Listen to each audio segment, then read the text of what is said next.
নমস্কার বন্ধুরা, আমি ঝুমা। আমার চ্যানেলে সবাইকে স্বাগত। প্রতিদিনের মতন আজকেরও আরও একটা রেসিপি নিয়ে এসেছি আপনাদের সামনে। রেসিপিটি হলো বাসন্তী পোলাও। জন্মাষ্টমী উপলক্ষে আমি কিভাবে বাসন্তী পোলাও বানিয়ে আমার গোপালকে ভোগ লাগিয়েছি আপনাদের সাথে শেয়ার করেছি। বন্ধুরা, আপনারা অবশ্যই ভিডিওটি দেখবেন, আর দেখে যদি ভালো লাগে একটা লাইক, শেয়ার, কমেন্ট করতে ভুলবেন না।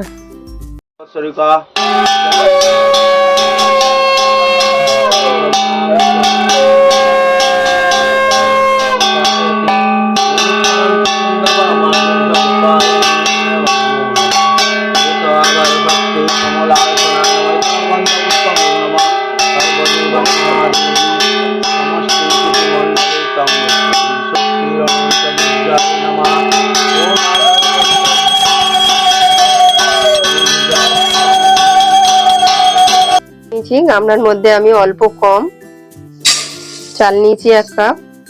কি মাপের আরো 1 কাপ নিয়েছি। এটা 250 গ্রাম মাপ, ভর্তি নিলে 300 গ্রাম। আরো 1 কাপ দিয়েছি।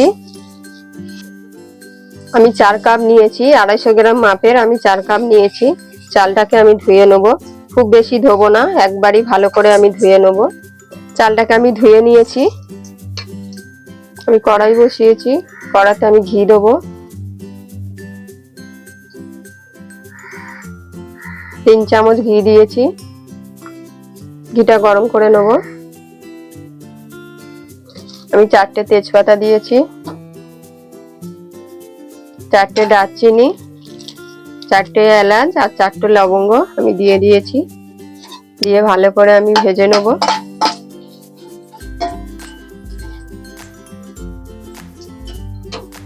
এক মুঠো কাজু দিয়েছি,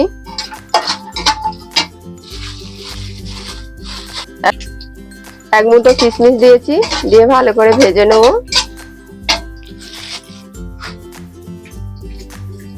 আমি ভেজে নিয়েছি হালকা করে।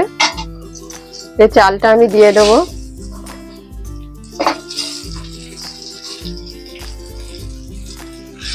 ভালো করে আমি নেড়ে নেব।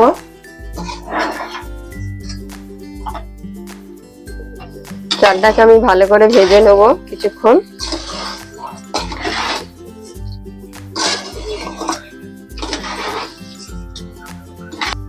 আমি 1 চামচ হলুদ দেবো,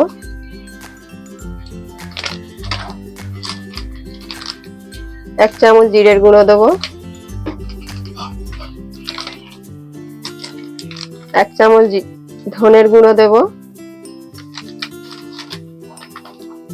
2 চামচ ভর্তি করে আদা বাটা দেবো, 1 চামচ গোলমরিচ গুঁড়ো দেবো। দিয়ে ভালো করে আমি আবার নেড়ে দেবো। খুব ভালো করে মিক্সড করে নেব।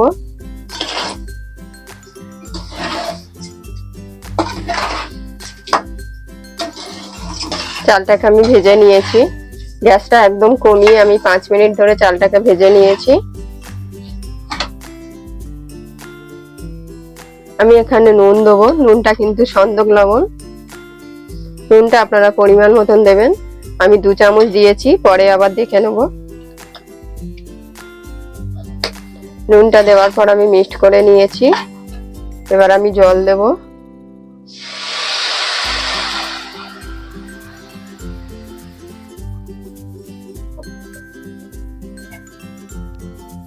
আমি 2 লিটার জল দিয়েছি। এখানে 1 কিলো 250 চাল আছে। আমি 2 লিটার জল দিয়ে ভালো করে মিক্সড করে দিয়েছি। এখন আর আমি জল দেবো না। যদি জল প্রয়োজন হয় ফুটান্ত জল দেবেন।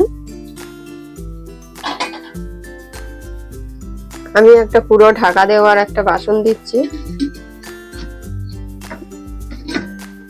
আমি যতক্ষণ না ফুটবে আমি ঢাকাটা খুলবো না। আমি ঢাকনিটা খুলে নিয়েছি বন্ধুরা, ফুটে উঠেছে। আমি এখন গ্যাসটা একদম কমিয়ে দেবো। দিয়ে আবার ঢেকে দেবো। মাঝে মাঝে আমি খুলে দেখে নেব। বন্ধুরা, আমি ঢাকনি খুলে নিয়েছি। জল কিন্তু শুকিয়ে গেছে একদম। আমি নেড়ে দিয়েছি। আমি চিনি দেবো উপর থেকে। চিনিটা আপনাদের প্রয়োজন মতন দেবেন স্বাদ অনুযায়ী। 3টে কাঁচা লঙ্কা চিড়ে দিয়েছি, 2টো কাঁচা লঙ্কা গোটা দিয়েছি। উপর থেকে আমি আরো 2 চামচ ঘি দেবো।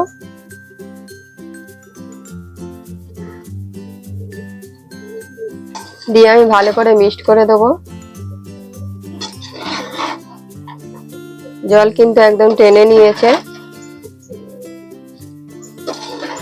একদম ঝুরঝুরে এই বাসন্তী পোলাও।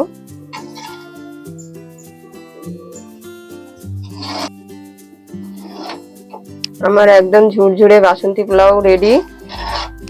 আমার এই বাসন্তী পোলাও রেসিপিটি কেমন হয়েছে অবশ্যই বন্ধুরা কমেন্টে জানাবেন। আর ভালো লাগলে একটা লাইক শেয়ার কমেন্ট করতে ভুলবেন না।